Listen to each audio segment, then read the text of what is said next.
Se viaggi in vacanza o affari, iscriviti al canale degli esploratori familiari. Familiari, familiari, familiari, familiari.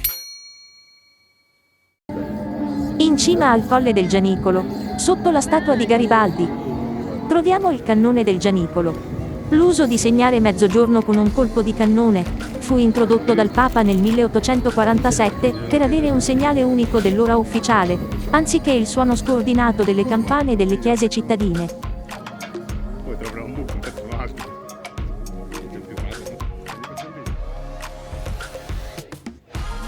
Attualmente è in uso un obice, impiegato durante il secondo conflitto mondiale. La squadra che opera quotidianamente sul Cannone del Gianicolo è fornita dal reggimento del Comando Artiglieria.